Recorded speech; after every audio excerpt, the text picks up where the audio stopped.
জয় রাধা, জয় রাধেশ্বর। এবার অদ্বৈতের করতালও বেজে উঠেছে। ওই সুরধ্বনির তীর আলো করে গৌর হরি আমার নৃত্য করছে। এবার গৌর হরি নৃত্য দেখে দাদা নিতাই আমার নৃত্য শুরু করলো। তা মাগো, দাদা নিতাই আমার কেমন ভাবে নৃত্য করছে জানেন? একদম নিমাইয়ের কাছে কাছে নৃত্য করছে, গৌর হরির কাছে কাছে নৃত্য করছে। কেন? কারণ যদি গৌর হরি উন্মাদ হয়ে নৃত্য করছে, যদি নৃত্য করতে করতে কোনোভাবে ব্যালেন্স হারিয়ে পড়ে যায়, সে যেন ধুয়ে না পড়ে, ঘুমে না পড়ে তাকে যেন নিতাই চাঁদ আমার ধরতে পারে। তাই নিত্যানন্দ আমার কেমন ভাবে নৃত্য করছে না? নিতাই নাচে কাছে কাছে আমার গোরা ধলে পড়ে পাছে, গোরা ধলে পড়ে পাছে। নিতাই নাচে কাছে কাছে গোরা ধলে পড়ে পাছে, কাছে কাছে কাছে গোরা ধলে পড়ে পাছে। অঙ্গে ধুলি লাগবে বলে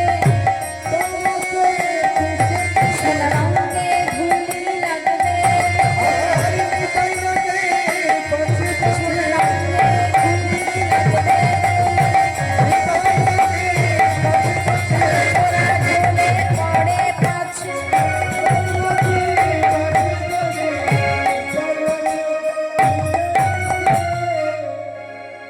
নিত্যানন্দের নৃত্য দর্শন করে প্রাণ গদাধর নৃত্য শুরু করলো।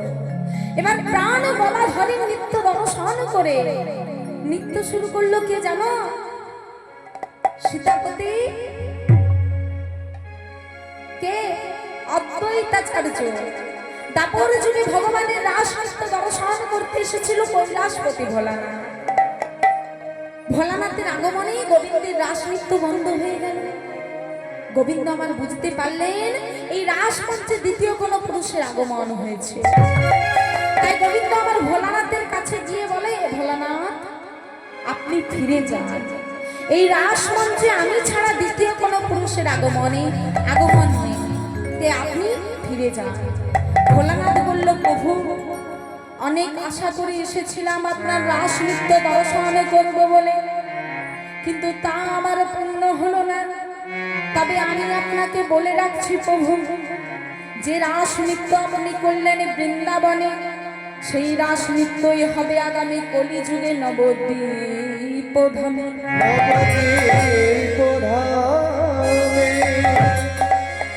তাই অদ্বৈতাচার্য কৈলাসপতি ভোলানাথ আমার এসেছে অদ্বৈতাচার্য রূপে। মনে আনন্দের উল্লাস, ওই গুপ্তরাস প্রকাশ হবে বলে অদ্বৈত নাচিছে, অদ্বৈত নাচিছে, অদ্বৈত নাচিছে, দেখো অদ্বৈত নাচিছে। পঞ্চানন ত্রিপুরারি অদ্বৈত নাচিছে, পঞ্চানন ত্রিপুরারি অদ্বৈত নাচিছে, পঞ্চানন ত্রিপুরারি অদ্বৈত নাচিছে, পঞ্চানন ত্রিপুরারি অদ্বৈত নাচিছে। অদ্বৈত আমার নৃত্য শুরু করলেন। এবার নদিয়ার নাগরিকগণ সুরধ্বনি গঙ্গায় জল নিতে এসে দেখছি অপূর্ব সভা। নদিয়ার নাগরিকগণ যখন সুরধ্বনি গঙ্গায় ওই গাগরি কলসি কলে নিয়ে যখন জল নিতে আসছে, দেখছি সুরধ্বনির তীর আলো করে ভক্ত ভগবানের মিলন। তারা কি করলো? তারাও আর থাকতে পারলেন না, তারাও ওই সুরধ্বনির তীরে নৃত্য শুরু করলো। তারা কেমন ভাবে নৃত্য করছে মা? নাচে নদের নাগরী, নাচে নদের নাগরী, নাচে নদের নাগরী, দেখো নাচে নদের নাগরী। তারা লক্ষ্যে লয়ে গাগরী, নাচে নদের নাগরী, লক্ষ্যে লয়ে গাগরী, নাচে নদের নাগরী। তারা লক্ষ্যে লয়ে গাগরী, নাচে নদের নাগরী, লক্ষ্যে লয়ে গাগরী, নাচে নদের নাগরী। তারা লক্ষ্যে বলে হরি হরি, নাচে নদের নাগরী, লক্ষ্যে বলে হরি হরি, নাচে নদের নাগরী, লক্ষ্যে বলে হরি হরি। বাসুদেব ঘোষই আজি করয়ে বিনা, রাস রসে গড়া চাওয়া, করিলা করিলা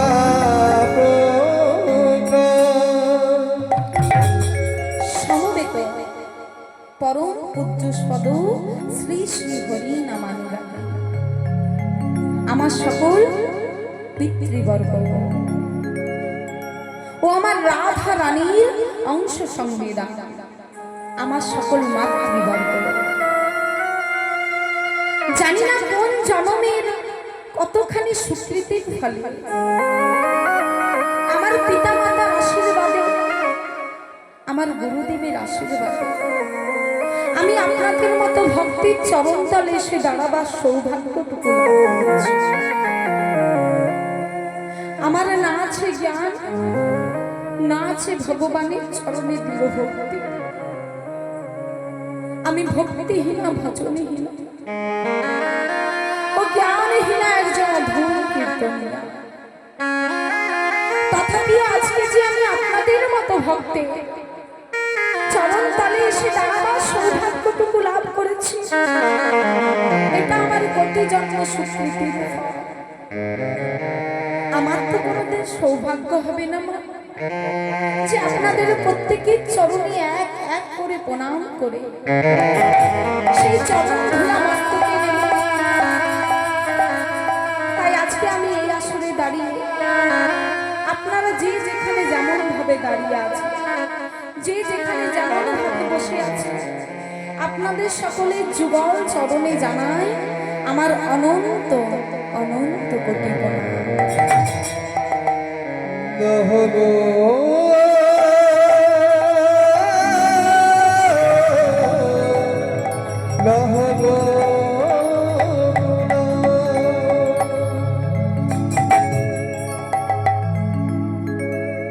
দেখুন মা, আজকে আমরা যে লীলাকে আস্বাদন করব তা হল ভগবান শ্রীকৃষ্ণের সর্বশ্রেষ্ঠ লীলা, বৃন্দাবনের সর্বশ্রেষ্ঠ লীলা রাস লীলা।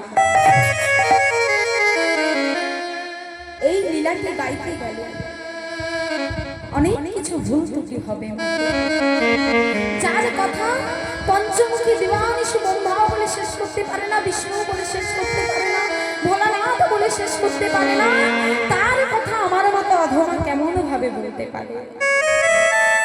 তবে গুরুর কৃপা হি কেবল, যদি গুরুর কৃপা হয় আর আপনাদের মতো ভক্তের চরণ ধুলা পায়, তাহলে গুরুর কৃপায় যতটুকু জেনেছি সেইটুকু পরিবেশন করার চেষ্টা করব। লীলা চলাকালীন আমার অনেক কিছু ভুল ত্রুটি হবে মা গো, নিজ কন্যা বা বোন বলে ক্ষমা করে দেবে। সবার আগে জানতে হবে রাসের বানান কি। এই রাস আমরা পেলাম কথা হতে, আর রাস কয় প্রকার?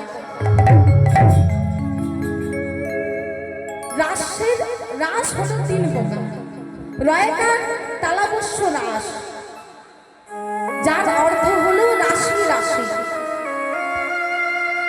রয়কার মূর্ধন্যস্য রাস, যার অর্থ ঘোড়ার লাগাম। আমাদের এই মন যখন বিপদে চলে যায় তখন আমরা এই রাসটা নিয়ে বলি, এই মন কোন পথে চলেছ? তোমরা কৃষ্ণ পথে চলো। আর রয়কা দন্তস্য রাস, এই রাস রস বৈষয়িকী রাস।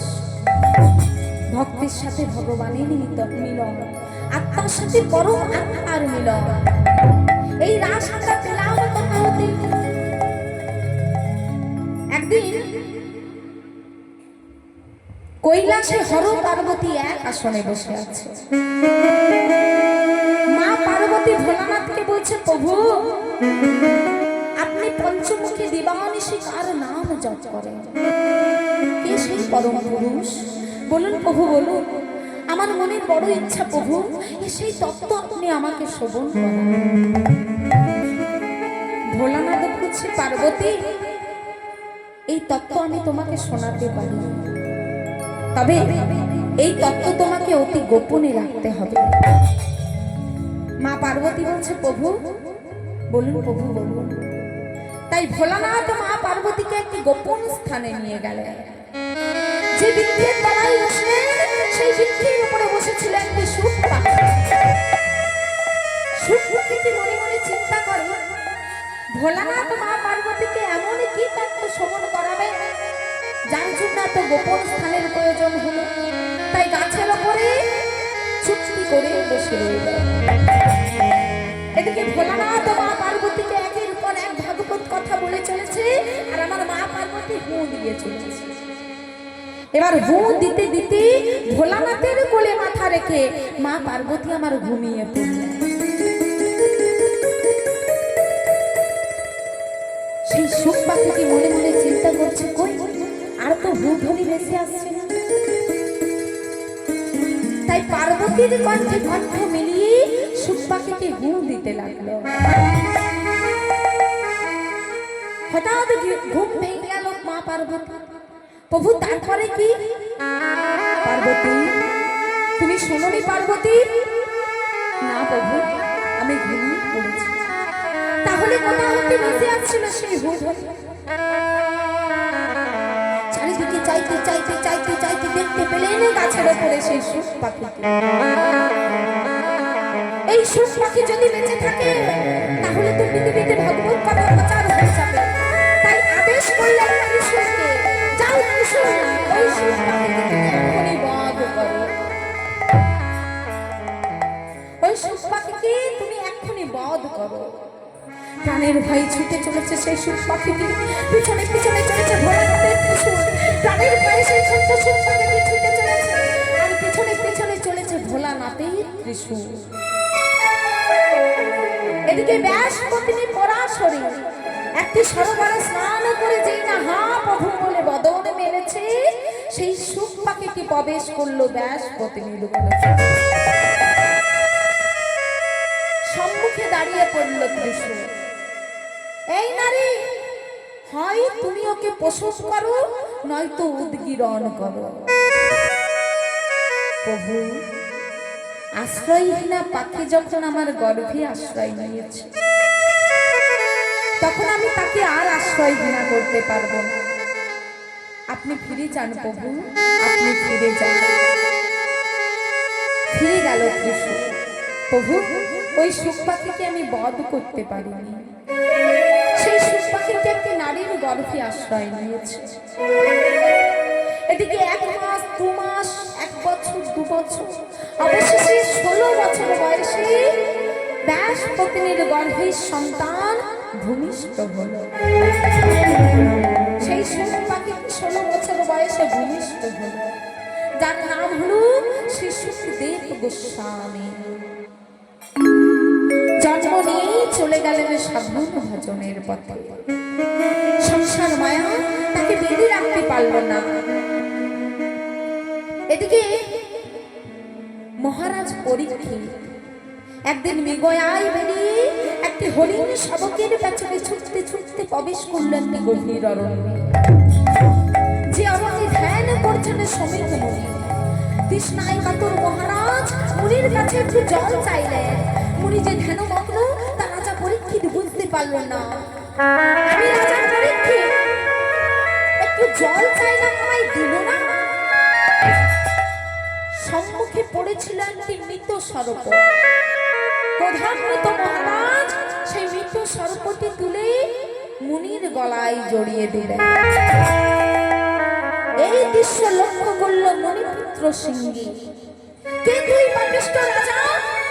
তোর এত বড় সাহস, তুই আমার পিতার গলে মৃত সর্প জড়িয়ে দিস? যা, আমি তোকে অভিশাপ দিলাম, আজ হইতে 7 দিনের মধ্যে তোর সর্পাঘাতে মৃত্যু হবে।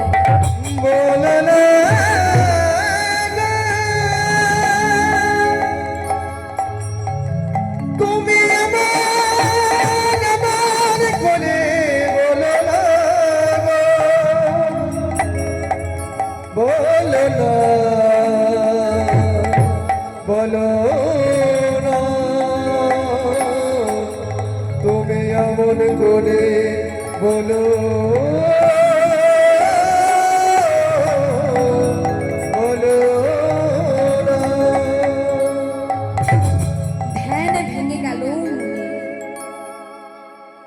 পুত্র, এ তুই কি করলি পুত্র? রাজা পরীক্ষিতকে তুই অভিশাপ দিলি। এ তুই কি করলি পুত্র? রাজা পরীক্ষিতকে তুই অভিশাপ দিলি। মহারাজ পরীক্ষিত বলছে মুনিবর, আমায় ক্ষমা করতে মুনিবর, আপনি যে ধ্যানমগ্ন তা আমি বুঝতে পারি না। আপনি আমায় বলুন মুনিবর, এমন কি কর্ম করলে আমি এই অভিশাপ হতে মুক্ত হব? হে রাজা, মুনির অভিশাপ ব্যর্থ হবার না। শুনুন, এই 7 দিন আপনি কোন পরম বৈষ্ণবের কাছে ভাগবত কথা শ্রবণ করুন। রাজা পরীক্ষিত রাজ ঐশ্বর্য ত্যাগ করে অন্বেষণ করতে লাগলেন সেই পরম বৈষ্ণবে। অবশেষে পেলেন সন্ধ্যা। রাজ ঐশ্বর্য ত্যাগ করে চলে গেলেন সেই সুখদেব গোস্বামীর কাছে। হে পরম বৈষ্ণব, আপনি আমাকে এই 7 দিন ভাগবত কথা শ্রবণ করা, আমার মৃত্যু মাত্র 7 দিন বাকি। এই 7 দিন আপনি আমায় ভাগবত কথা শ্রবণ করা। তাই মহারাজ পরীক্ষিত শ্রবণ করছেন আর শ্রী সুখদেব গোস্বামী বর্ণনা করছেন। শুরু করলেন ভাগবতের 5ম অধ্যায়, প্রথম শ্লোক। ভগবান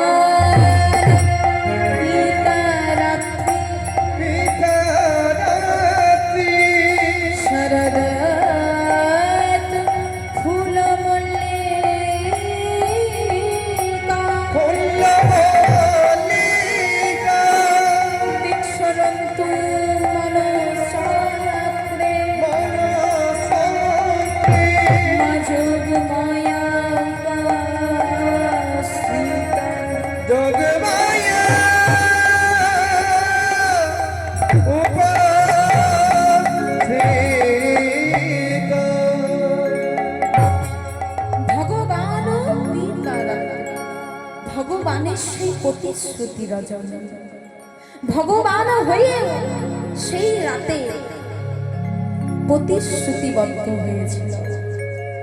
শরৎ ফুল মল্লিকা, শরৎকালে প্রস্ফুটিত নানা জাতির ফুল, আর 6টি ঋতুর ফুল একসাথে প্রস্ফুটিত হয়েছে গোবিন্দের সেবায় লাগবে বলে। বিক্ষরন্তম, ভগবান শ্রীকৃষ্ণ আজ জীবিত চৈতন্য রমণে মাতোয়ারা, মা যোগমায়া উপাশ্রিতা, মা যোগমায়াকে আশ্রয় করে।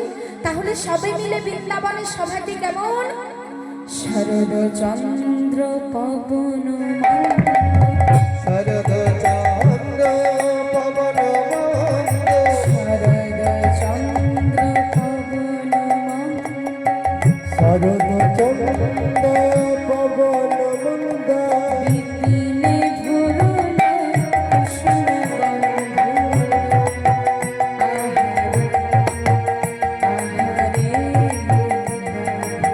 শরদ চন্দ্র পবন মন্দ, বিপিনে ভুরুল কুসুম গন্ধে, গন্ধে আহারে আহারে।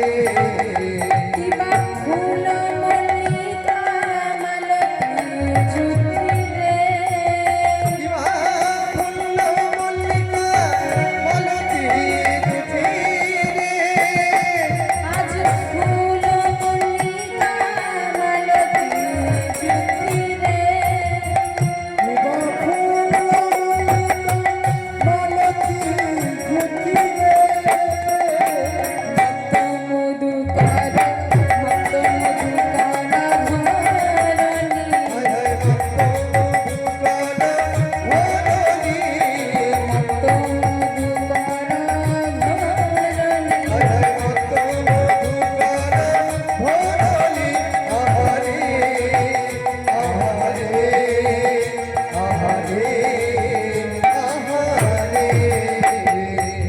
নীল গগনে চাঁদ উঠেছে, দেখো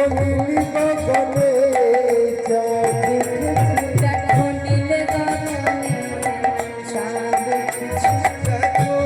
গগনে চাঁদ উঠেছে, আজ জটার মালা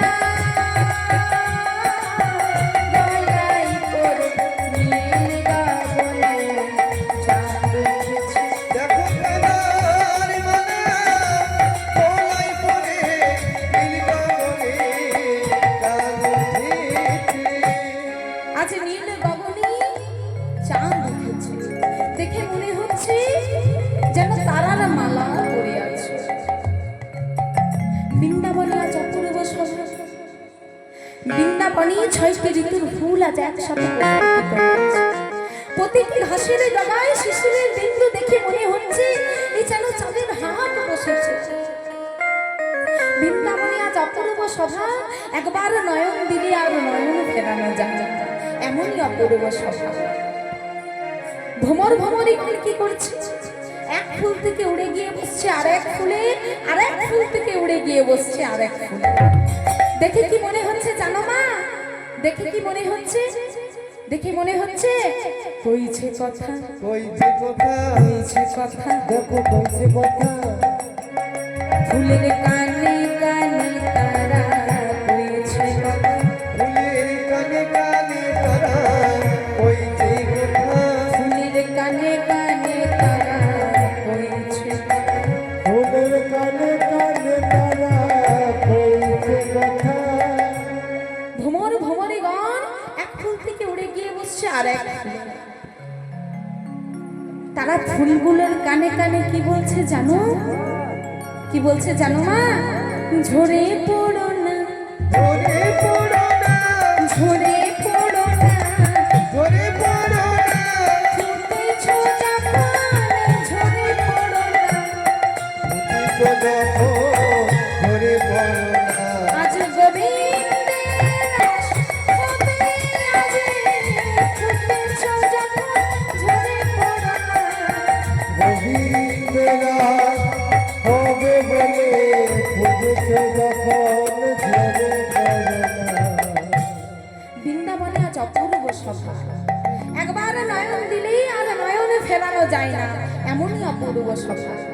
তা মাগো, আমরা যদি এখানে থাকি তাহলে কি আমরা বৃন্দাবন দর্শন করতে পারব? বৃন্দাবনে যেতে গেলে কি বলতে হবে মা?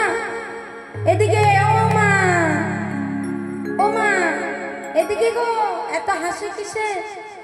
দেখো মা কিন্তু গল্প করেই যাচ্ছে। মা বলছে তুমি যাই বলো আমি তোমার দিকে তাকাবো না। বলছে শোনো, বৃন্দাবনে যেতে গেলে কি বলতে হবে মা? এত আস্তে আস্তে বলতে হবে? হ্যাঁ, মা বলছে ঢোল আসছে। কি বলতে হবে মা? এদিকে মায়ের একটু জোর করে বলো তো কি বলতে হবে? জয় জয় এত রাধে। কমে গেছে, গলার জোর এত কমে গেছে। এদিকে মায়েরা কি বলতে হবে বৃন্দাবনে যেতে গেলে? রাধে রাধে দিদি, ঠিক আছে, একটু জোর করে বলতে হবে, সকলে মিলে একটু জোর করে, যারা আসে তারা যেন শুনতে পায়। জয় রাধা রানী কি, রাধা রানী কি। আর একটু জোর করে হবে না? আমরা এত দূর থেকে এসেছি সেই সকালবেলা, তখন থেকে এসে একবার উদার উদার করছি, তাতে আমাদের জোর একই রকম আছে, আপনাদের কমে গেল। ভক্ত যদি ভালো না হয় ভগবান যে ঠিক হয় না। হরিবাসরের সভা হলো ভক্তবৃন্দ, ভক্তবৃন্দ যদি ঠিকঠাক থাকে, যেমন কীর্তনিয়ায় আসো, গান ঠিক হবে, তাই না? একটু জোর করে বলতে হবে রাধা রানী কি। হবে, আস্তে আস্তে ভোল্টেজ বাড়ছে, হবে।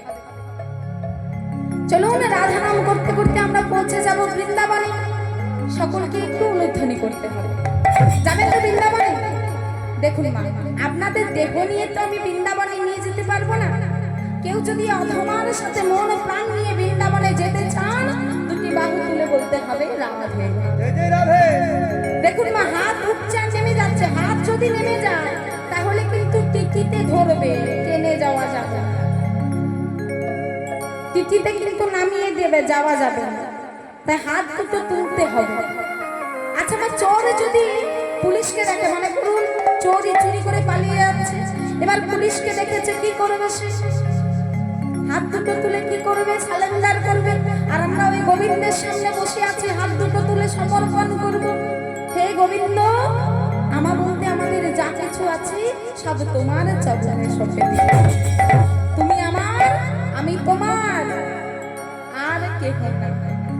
সকালে দুটি বাহু তুলে রাধা নাম করতে করতে চলে যাব বৃন্দাবনে, বৃন্দাবনের সভা দর্শন করতে। সকল আজ রাধে রাধে বলে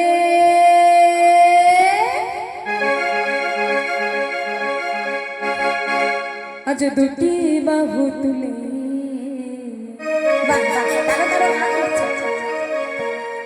চলো যাই, চলো যাই। যাবেন তো? যারা যাবেন তাদের হাত একবার উঠো। চলো যাই মধুর বৃন্দাবনে গো,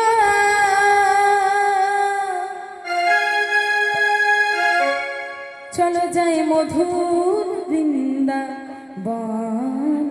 সকলে রাধে রাধে বলে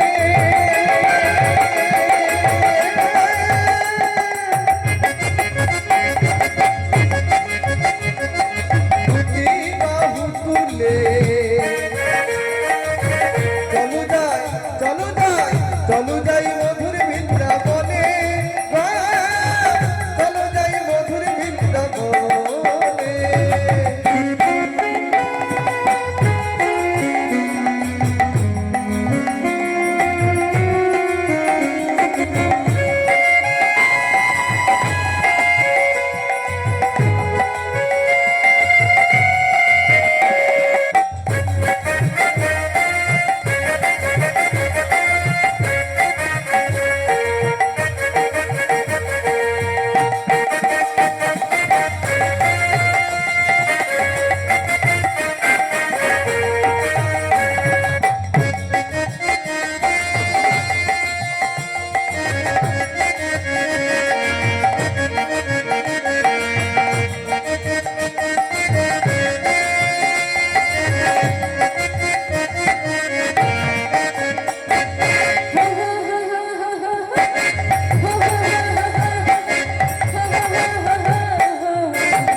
সেই তো বৃন্দাবন।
বৃন্দাবনে আছি, ওমা আছে বৃন্দাবনে। আচ্ছা বৃন্দাবনে গেলে কি বলতে হয়? তো কেউ তো রাধে রাধে বলছে না। বৃন্দাবনে যেতে গেলে বলতে হবে রাধে রাধে, বৃন্দাবনে কিছু খেতে গেলে বলতে হবে রাধে রাধে, বৃন্দাবনে যেতে গেলে আগে মনটা ফুর্তি করে যেতে হবে, এত ঝিমলে চলবে তাই না মা? একটু ফুর্তি করে যেতে হবে, বৃন্দাবনে যাচ্ছি বলে কথা, তাই না? তা সকলে এমনি ঝিমলে চলবে? চলবে না। বৃন্দাবনের আকাশ মধুর, বাতাস মধুর, সারা বৃন্দাবনে ধ্বনিত হচ্ছে একটাই নাম, জয় জয় রাধেশ্যাম। জয় জয় রাধে।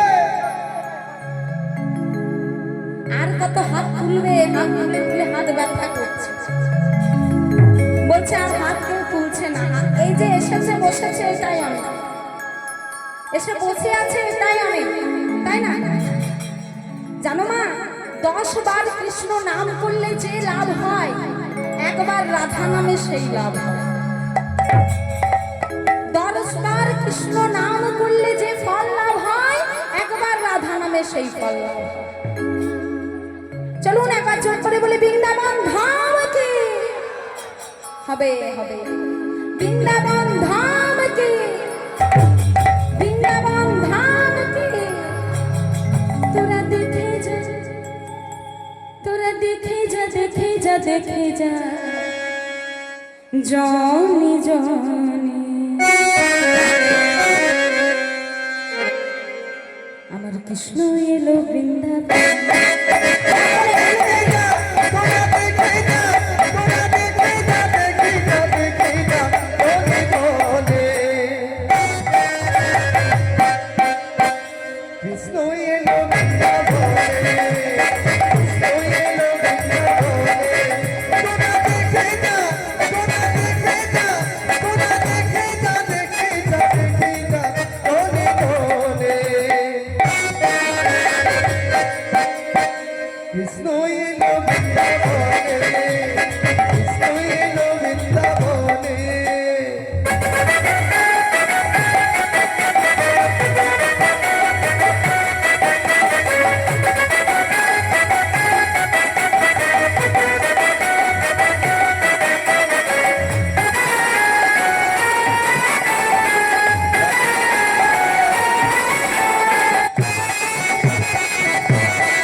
জনে জনে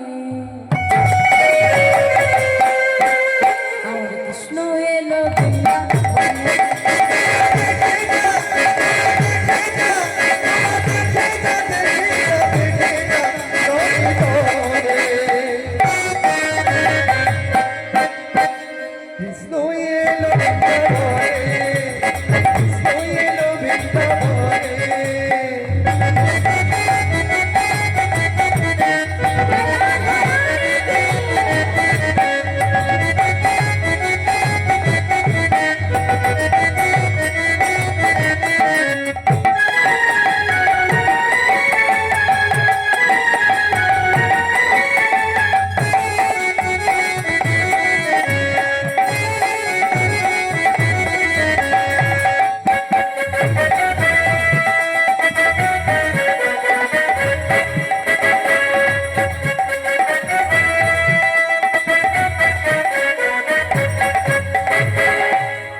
সকলে মিলে পৌঁছে গেলাম বৃন্দাবনে। বৃন্দাবনের আকাশ মধুর বাতাস মধুর। কোন ফুল ঢলে গেছে কোন ফুলে, আর কোন ফুল ঢলবে ঢলবে করছে। দেখুন মা, এই রাস কিন্তু একদিনে হয়নি। বৃন্দাবনের ব্রজ গোপীগণ সারা কার্তিক মাস যাবৎ মা কাত্যায়নী ব্রত করেছিলেন।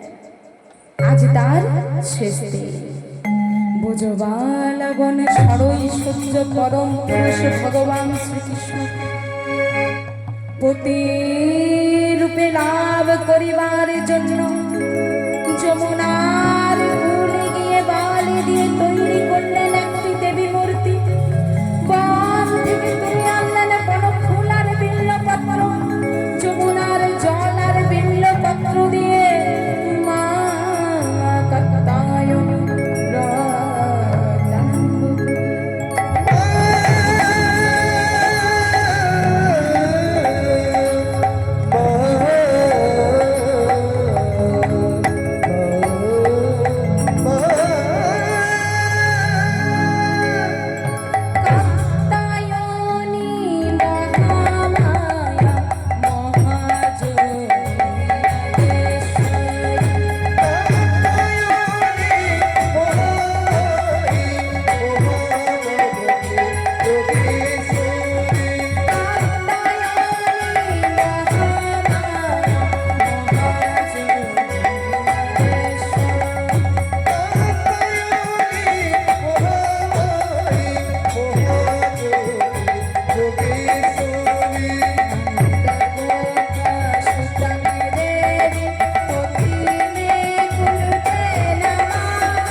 ব্রতের শেষ দিনে মায়ের চরণে বলি দিলেন একটি মাস কলাই। অর্থাৎ একটি তাদের পাচ্ছি, তারা তাদের স্বরূপকে মায়ের চরণে বলি দিলেন। হে কাত্যায়নী, হে নারায়ণী, ওই নন্দ সুত কৃষ্ণকে মোদের পতি করে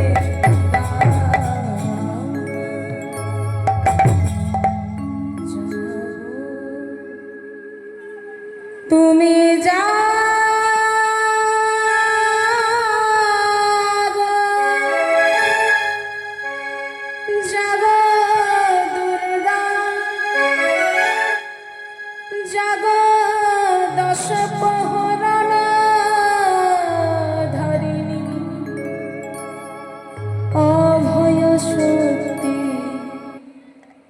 বলো প্রদায়িনী, তুমি জাগো, তুমি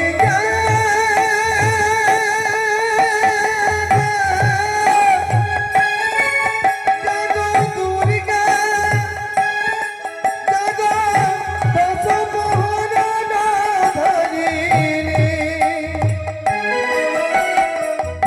অভয়া শক্তি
মা কাত্যায়নী, আবির্ভূত হলেন ব্রজগোপীদের সঙ্গে। বলো বলো ব্রজগোপী, তোমরা আমার কাছে কি চাও? মা, মাগো, ধন জন রাজ্য সুখ কিচ্ছু চাই না। তুমি তুমি আমাদের এই বর দাও মাগো, যেন নন্দের নন্দন ভগবান কৃষ্ণচন্দ্রকে আমরা প্রতিরূপে পাই। তথাস্তু। এই বর দিয়েই মা কাত্যায়নী অন্তর্ধান হলে। এবার ব্রজগোপীরা কৃষ্ণকে পতি করে পাবার বর পেয়ে মনের আনন্দে গৃহে ফিরে চলেছে। কিন্তু না, তাদের গৃহে ফেরা আর হলো না। গৃহের পথ ভুল করে তারা পুনরায় গেল শ্রী যমুনা। বলে, ও ললিতা, আরে ও বিশাখা, দেখ দেখ সখী, কতখানি বেলা হলো। শোন সখী, আমরা ওই যমুনায় জলখালি করে তবেই গৃহে ফিরে যাব। তাই সখীরা করলো কি, পরিধেয় বস্ত্রগুলি তীরে খুলে রেখে উত্তরীয় বস্ত্রগুলি পরিধান করে যমুনায় জলকেলি করতে নামলো। তার সভাটি কেমন? বসন রাখিয়া কুলে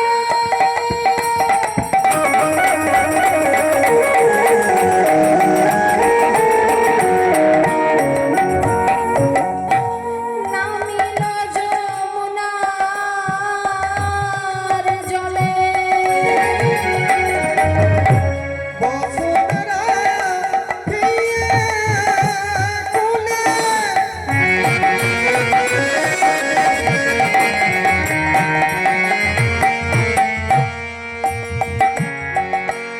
নামিল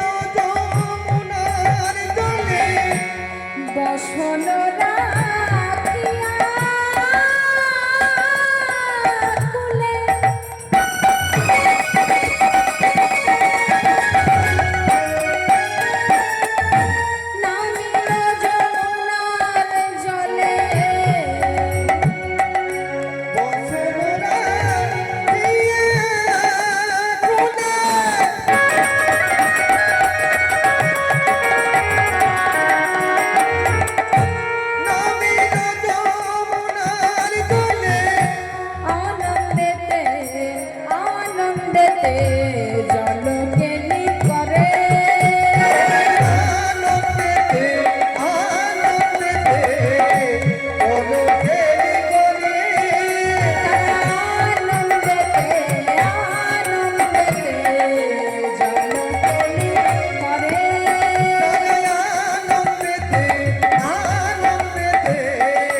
জলকেলি করে। হেন কালে বংশী ভাবি করিল বসন চুরি।